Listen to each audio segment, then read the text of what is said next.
Tonight, I'm going to have to do the reading because we didn't have somebody doing it. So listen and think and reflect for a moment. The words go like this. You discern my going out and my lying down. You are familiar with all my ways. If I say, surely the darkness will hide me and the light become night around me, even the darkness will not be dark to you. The night will shine like the day, for darkness is as a light to you. For you created my inmost being. The psalmist in Psalm 139 from the scripture was going through this immense journey of discovery and trying to connect with God. And I think there's lots of people, including people who would claim to be followers of God, who really haven't figured this one out. I know for some years in my own journey, I certainly hadn't figured it out. And one of the sort of evidences of it is the way that we react. And sometimes we can get pretty connected with God in some way. We get to sort of getting to His presence, and then we suddenly lose it. Over this weekend, I've been involved in technical producing a conference, which meant was running to a run sheet and getting everything within a minute, as long as the speakers didn't go 5 minutes over. But I had this guy who just absolutely refused to listen to anything anybody was saying, and my job was to make it happen. And I don't easily get angry in those kind of situations at all. I'm usually the more calm sort of person. And I kind of lost the presence of God. I got angry. I got really angry. I don't tend to, in those type of situations, yell and shout and all the rest of it.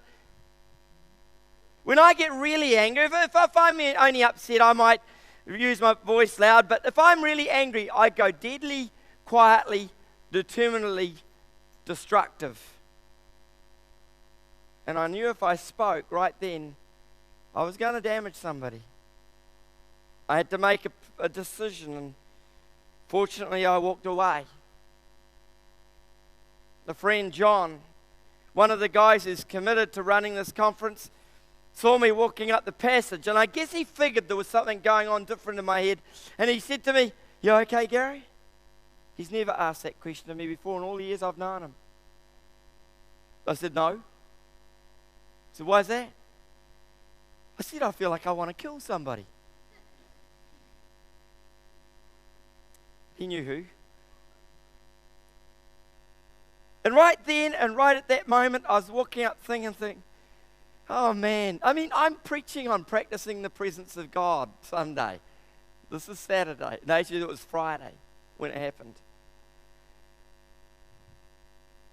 And you know, sometimes it's like that. In fact, some people live like that every day. Or if it's not the kind of thing where people get you hassled and bustled, but it's the kind of thing where you're just so busy doing everything that you really don't have a chance. And God is pushed away out there, and people say, "But I know God," some people. And other people say, "I don't know God, but He's out there, and you know, if God would show Himself, then I'll really believe." Kind of interesting, if you lock the door, it's pretty hard for Him to show Himself, isn't it?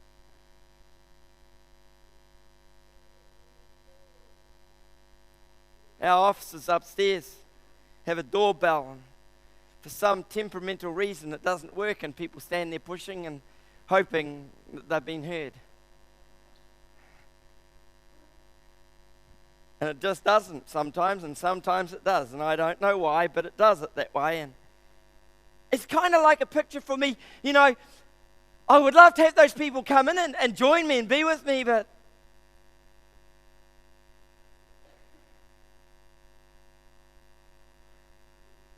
doesn't happen. Jesus himself said something really interesting. He said, "Behold, I stand at the door and knock. If anybody comes with me, I'll come and I'll sup with him. I'll come and I'll be in your presence." That's one of the things he says.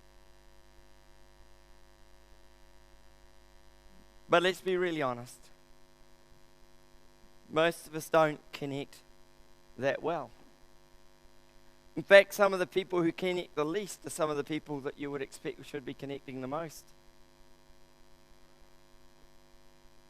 I think there are some people who would be far away from God who probably pray more regularly than those who claim to be close sometimes.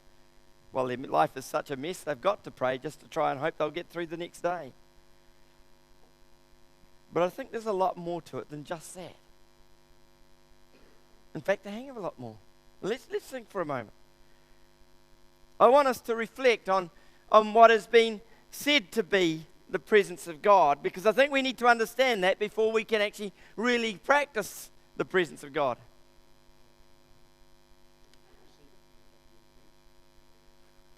Thank you. Let's give him a hand. They've just rescued me. Very patiently waiting for me to realize, and I still wasn't. In terms of the presence of God, in theology, that, in other words, that's the understanding of things of God. We have this said about it in one of the references to it. In theology, the presence of God refers to the belief that God is present by his essence everywhere and in all things by reason of his immensity. You know, he's just so huge. He's just here. It's the presence of God. That's a fact that he's here. That's what it's saying. Furthermore, it also refers to the belief that God is in a special manner, really and substantially present in the souls of those who invite him into their lives. Actually, they used to say the souls of the just. I don't think that's true. He's present where we invite him. It's just like the door. And then it comes to the second stage of it. It says in devotion. In devotion, to put oneself in the presence of God or to live in the presence of God means to become actually conscious of God as present at all times and in all circumstances.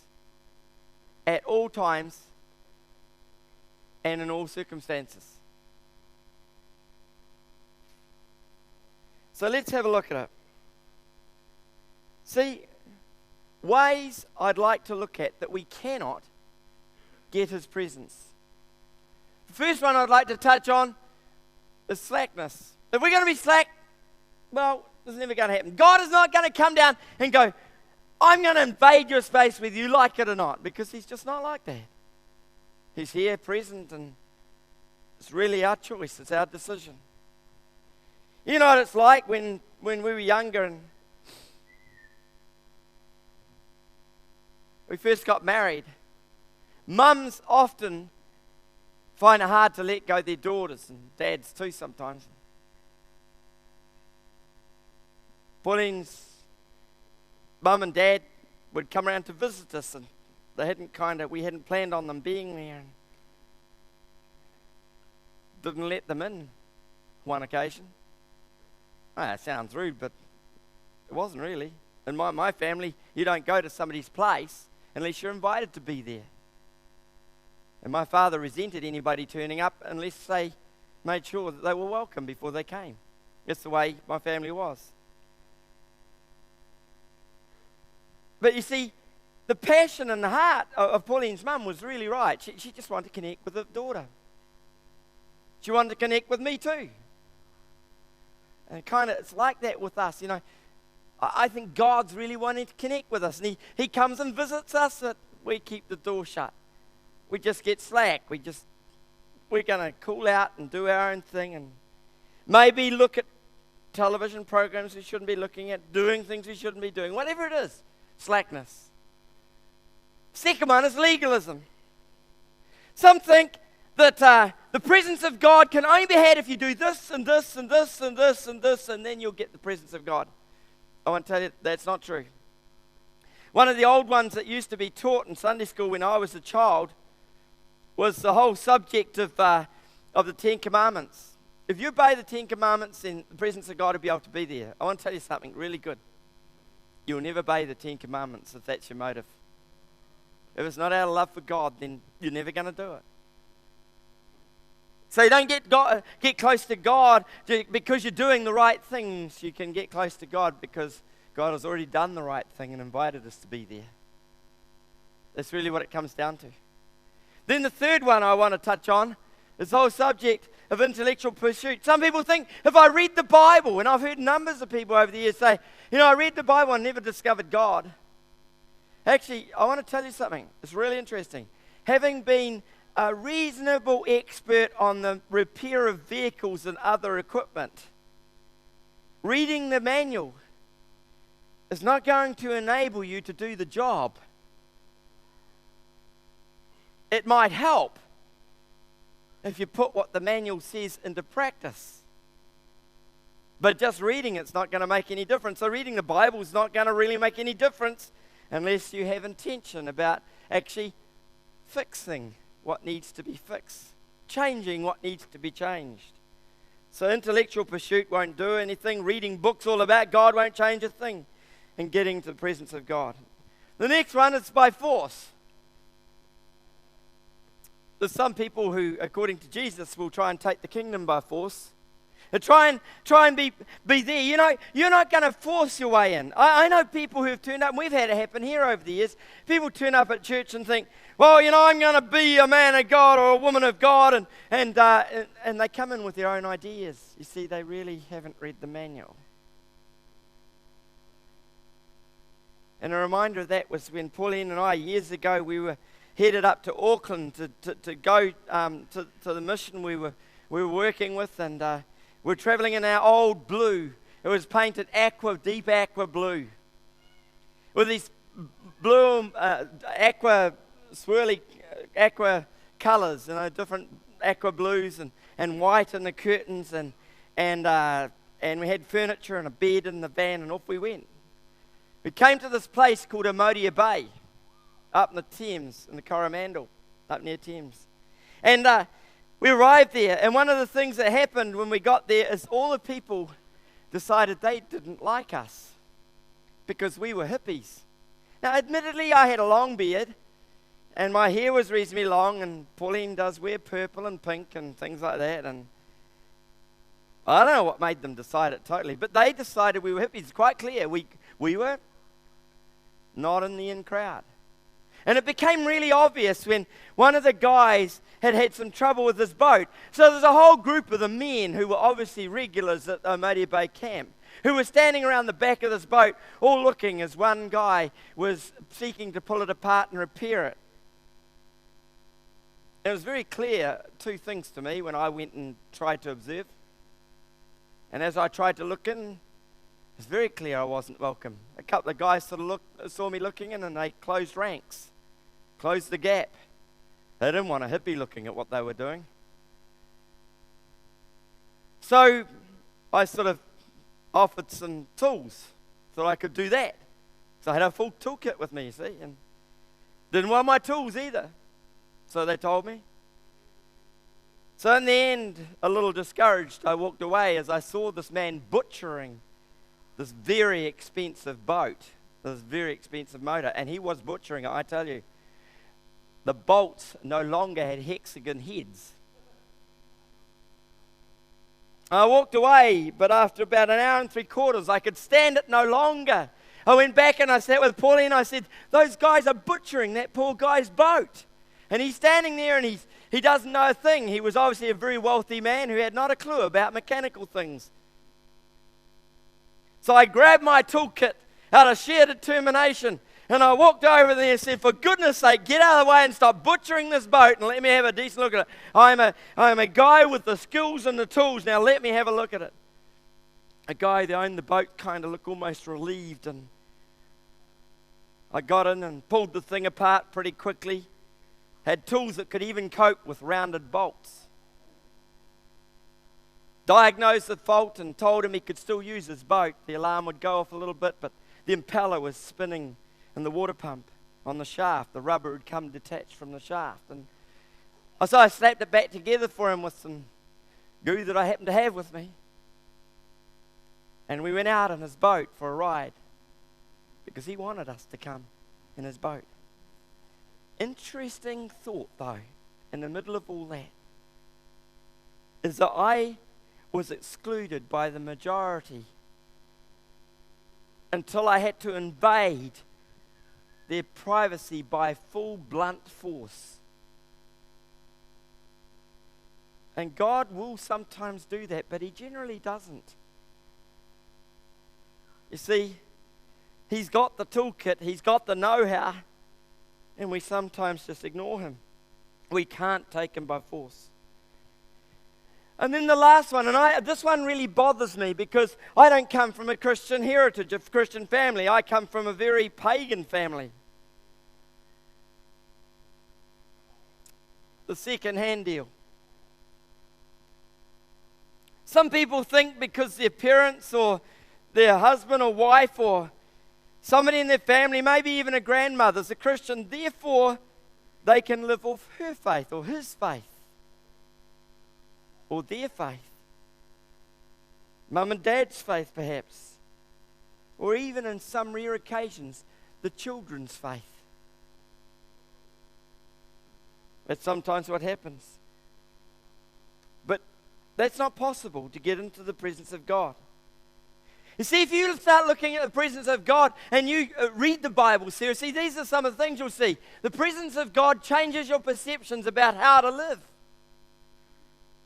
So if your perceptions aren't changing, it's probably true that you're not quite in the practicing the presence of God. You're not quite in the presence of God. The second the thing that happens, it changes your focus. You lose interest in things you once loved, both bad and good things. Now when I say bad things, let's be really clear. Excessive drinking, smoking, reading magazines you shouldn't be reading, living with sex outside of marriage. And I'm sure you thought of the other ones I haven't mentioned and wondered if I was going to say it, so I don't need to say it, do I? It's already there. It changes your focus. You know, one of the interesting things that's happened for me, I became a Christian and started getting into the presence of God because of my hobby, electronics. I've actually lost interest in it. Over the years, I've just lost interest in it because there's more important things that I've found myself doing. I use a skill now and again, but I used to be possessed by the jolly thing. It was a harmless thing in a way, but it really took away my ability to connect with God. Then the presence of God takes you to places you would never have imagined going in your attitudes, in your thinking, in your confidence. Especially a person who lacks confidence, and you'll just be amazed when you're in the presence of God. Somehow, what the psalmist talks about, that God is on my right hand, on my left side, and I can almost like bend above bronze. Something changes. It gives me strength. And then my desires. It takes you to places you would never have imagined going in your desires. Your desires shift. You start to do things differently. You start to live differently. Even when the tough gets going. You end up being tough and getting going. That's a really powerful thing that happens. See, being in the presence of the Lord could arguably be considered the single most important part of our lives if we get the hold of it. I reckon that's the single most important thing that I've ever done in my life. While in a sense He is always with us and we cannot live without His presence, we find ourselves hungering for it more and more. I want to tell you a little story that happened to me this week. Amazing story. There's a man who lived in the Bluff. He came to a conference in Dunedin that we ran down there that we've just been running this weekend. There's 50 people from this congregation involved in it, 37 men and 13 women. And he travelled up here to meet his brother, who lives in our cul-de-sac where we live. He took him along to Promise Keepers because he's discovered what the presence of God's really about. And he said, I want my brothers to know. And so he decided he'd target this one brother this year because he wants him to experience the presence of God like he's experienced. And this man talked to me about it. I had the thrill today of going to my neighbour's home. Lovely people. Talking with his wife and discovering some real needs of the presence of God in their home. I know the journey that they've begun.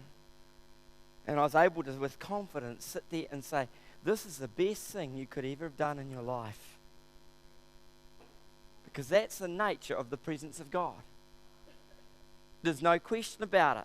You could do anything, you could become famous in the world, but nothing compares. And in fact, I can tell you of people who've been famous in New Zealand, famous sports people, famous business people, who've discovered what it is to know the presence of God. You know, people like Jones, the Iceman, Michael. People like our soccer star, who was he? Not Bach. Winton Rufer. Who's put aside everything and runs an evangelism centre now because he's discovered what it is to know the presence of God. There's business people in this world like the man who runs Brother International. His name's Graham Walsh, very well-known businessman in the Wellington region. He's been highly honoured because of his principles as a Christian, because he's discovered what it is to know the presence of God, and he's a great man. A great man. So I want to ask the question, what is practicing the presence of God all about? Practicing the presence of God isn't anything a person has to do in a formal sense of the word, like practicing the piano for 30 minutes or setting an alarm to pray every hour. It's not like that. You can pray all you like, all day if you like. And that won't necessarily mean you're connecting with God.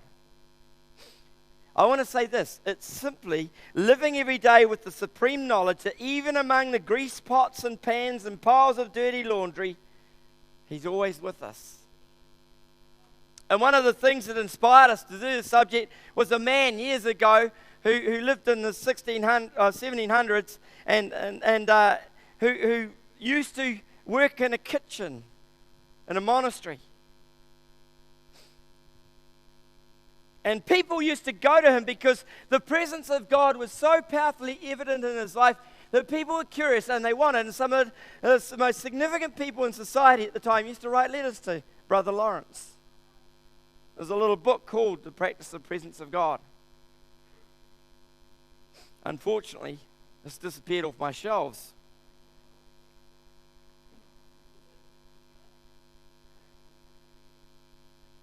It's simply living every day with the supreme knowledge that even among the grease pots and pans and the paper and the work and whatever it happens to be, that God's always with us and to be conscious of Him there. So how can I be in the presence of God? A person doesn't just sit Jesus nearby and go on about his daily life like buying a car and leaving it in the garage as if that's all it's for. You can't just sit Jesus down and say, hey, I got you, Jesus. And He just sit and watch me, and yeah, I'm going to have a great time. You watch me, I'm living life my way. It's not like that. It's not like that at all. It's far, far more than that. You see, if we really are going to know the presence of God, then it goes like this. Christ is a presence inside that once connected with, a person carries wherever they go. Wherever they go, the presence of God's there, and the Holy Spirit comes and He lives in us if we allow Him to. And you can't understand that concept unless you've experienced it. But I can tell you, it's worth stepping out and experiencing. So how can I be in the presence of God? Brother Lawrence wrote these words in advice to one of the people. I lost my book, but I still found the book on the internet. He said these words, that we should establish ourselves in a sense of God's presence by continually conversing with Him. Now, I find that really interesting because the Bible actually says it like the same thing. Paul said, pray constantly, talk to God all the time. That's what he was saying. It's not pray, the formal prayer, oh dear Lord, I come to you.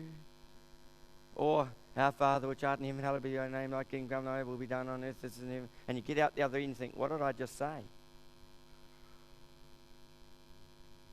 Brother Lawrence was very clearly saying that we establish ourselves in a sense of God's presence by continually conversing with Him, talking with Him, connecting with Him. And then he said this, that it was a shameful thing to quit his conversation to think of the trifles and fooleries. Now that's old language.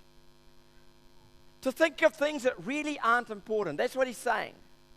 Things that we get obsessed with. We get worried about all sorts of issues, work and relationships. We get all sorts of worries about whether we've got petrol in our tank. Last night I got caught out with some trifles and fooleries because what happened on my way home from Upper Hutt, I decided I'd seen a council truck on the road going into what's one of the little communities on the way up the Hutt? Silverstream. And I thought I'd just take a little detour because it was only not even 70 yards off the main road. I'd take a little detour, just see if the sign was there so that I knew whether to pick it up next week. So I drove down the street and I could see the sign. Oh, that's great. So I thought I'll do a U-turn. It was fairly dark there. I'll do a U-turn and come back on the motorway, and suddenly I found myself and the whole car flying through the air. I got a hangover shock. It was totally unexpected. Now, those of you who've seen my car sitting outside looking all right, it's not. I'm not even sure it's that all right. I've checked it over. But in the darkness of the night, what I couldn't see was this great big traffic island, and it's not this height like the ones around Porirua. It's an old one, this height. And I hit it and went flying up and landed, and the impact of my car hitting the back, I'm not sure whether somebody hadn't closed my boot or whether it unlocked it, but it opened up, and our radio microphones went scattering all over the road. And I looked under with a torch, and some of my substructure frame has been flattened somewhat.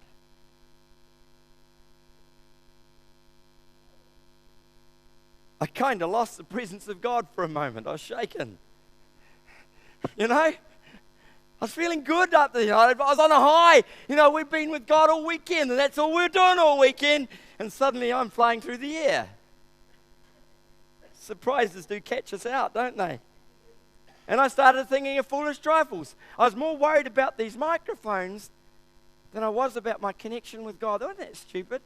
Because it's still working. And even if it wasn't, well, church would have to pay for a new one, but only kidding.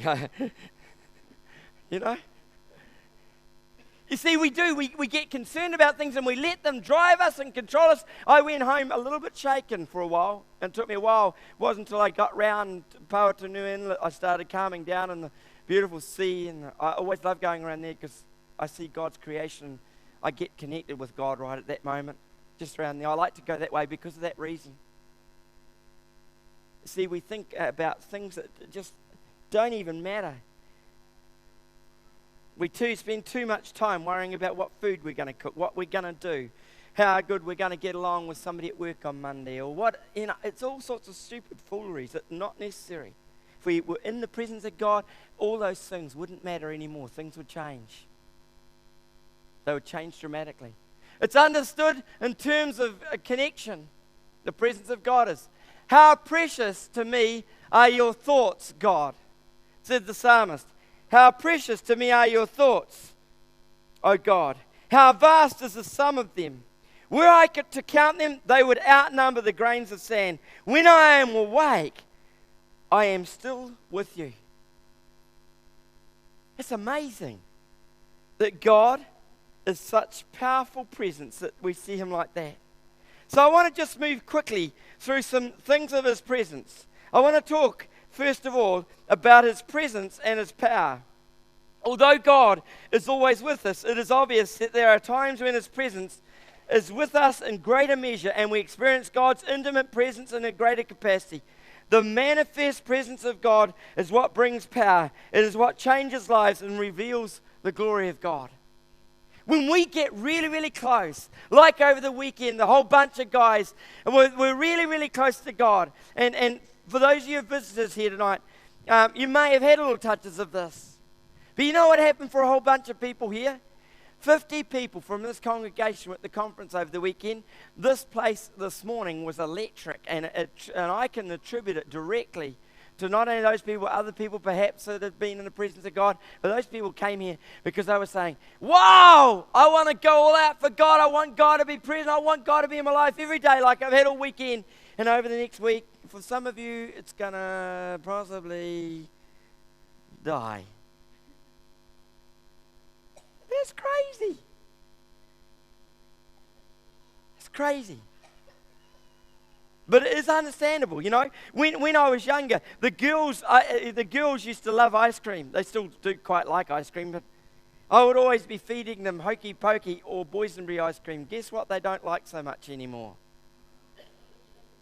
I eat it ad infinitum. I just love ice cream. And those flavors are my favorite. I don't care if I've eaten it a million times. You know, but sometimes we can become a bit apathetic towards some things we've had often. And I think sometimes people get the power of God and they become a little bit apathetic. You know, and we don't need to. It's just such a wonderful thing to live in his power. And we need to learn what it is. And then his presence is in worship. And I'm not just talking about singing, as much more than that. But by placing ourselves before him in a place of adoration, that's where we're saying, we love you, God. We make room for his presence, and through focusing our attention on him, increase our awareness of being in the presence of God in our life. God has promised that as we draw near to him, he will draw near to us, and we will experience his presence with us in ever-increasing measures. The scripture says that many, many, many times. And yet, why don't we do it enough? Some people even find it hard to attend church, let alone be in the presence of God. Sometimes the presence of God is here. Sometimes some of us exclude him. You see, he's ever present everywhere. But when we worship him, we express our worship to him. By the way we live, it's going to make a difference. The enemy's words go like this. They're scary. They are so spiritually minded that they are of no earthly good, say many. You hear it quoted. I want to say this. They're the enemy's words. They're not the words that are good for us. The truth is like this. We should feed and nourish our souls. We should feed and nourish our souls with high notions of God, which would yield us great joy in being devoted to him. I can tell you this. When I've got high notions of God, when I'm in a place where I'm connecting with God at a high level, I have the greatest measure of joy. Why would I want to have anything less? It's dumb, and yet I've done it. It's dumb, and yet I've failed. It's dumb, and yet I've gotten angry with somebody. It's dumb, and yet I let circumstances control me and rob me of what I'm entitled to have. In terms of his presence and worship, once again, he told me that all consists in one hearty renunciation of everything which we are sensible. And this is once again the Brother Lawrence quote. Does not lead to God that we might... I can't read that on my sheet. I needed glasses here tonight. Does not lead to God that we might accustom ourselves to a continual conversation with him, with freedom and in simplicity. Notice that? It's not complex, simple. That we need only to recognize God intimately present with us, to address ourselves to Him every moment, that we may beg His assistance for knowing His will in things doubtful and for rightly performing those which we plainly see. Pretty classy words for a guy who wrote in the 17th century, eh? He really got it figured out.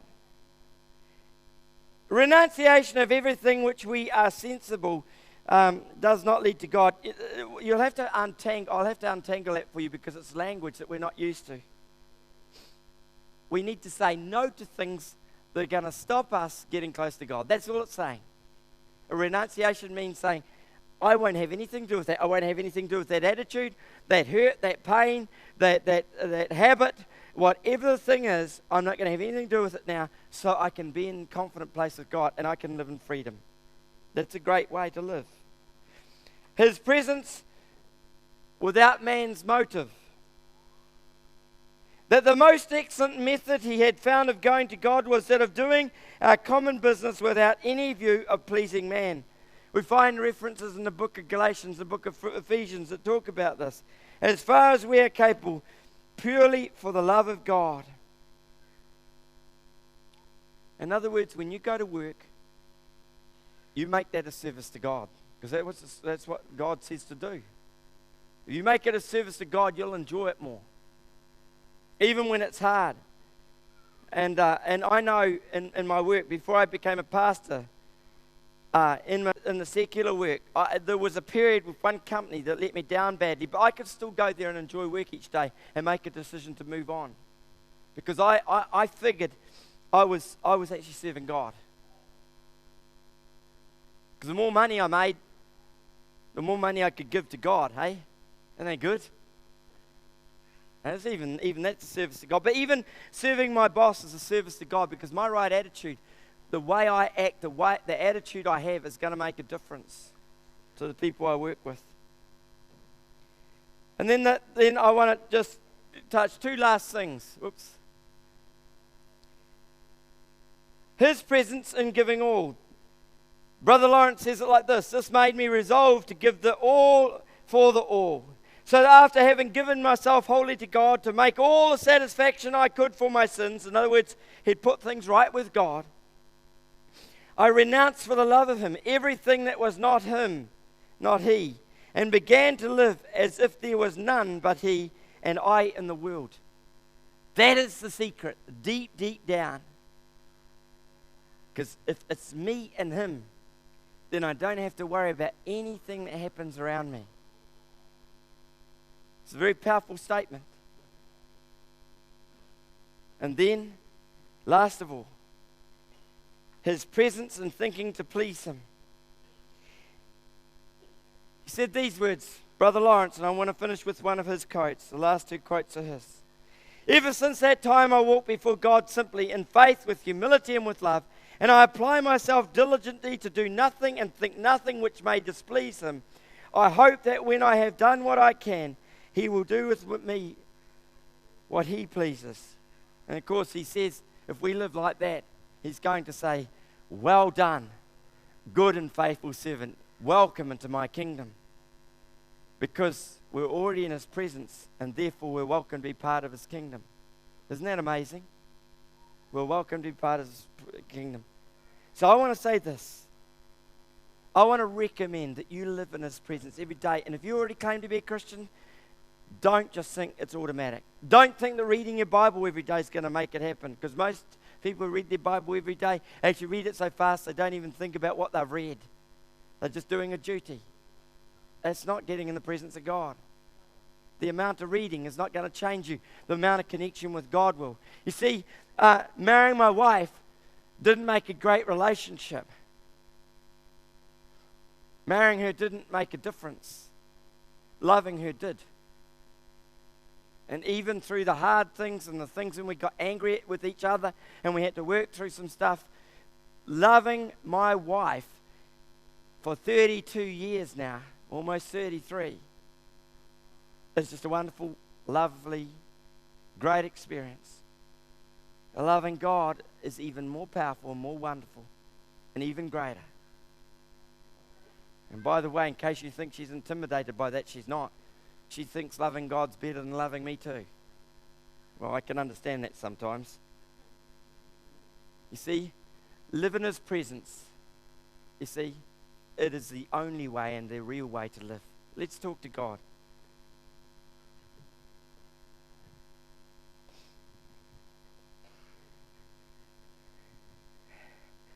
God, help us to be people that are going to discover what it is to put ourselves aside, to put all our wrongdoings aside, to put all our sin aside, the things we've done wrong in your sight, to put all our obsessions, our upsets, our habits,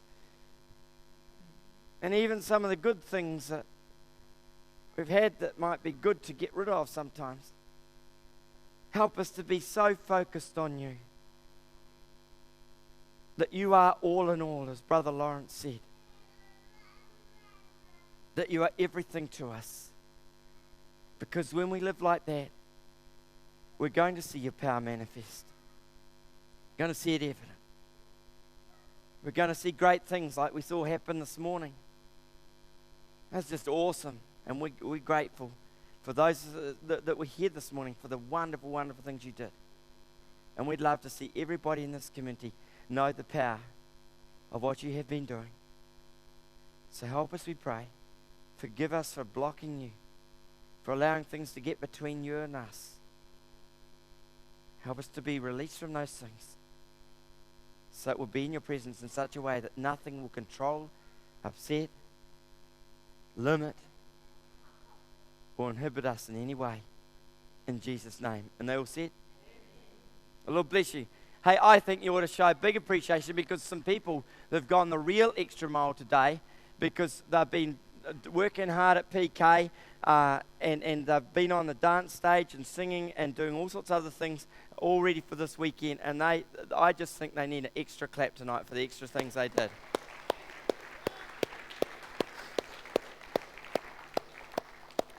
Have an awesome week. May you be in the presence of God in such a way that your faces will glow and your radiance will be evident to everybody around you. The Lord be with you.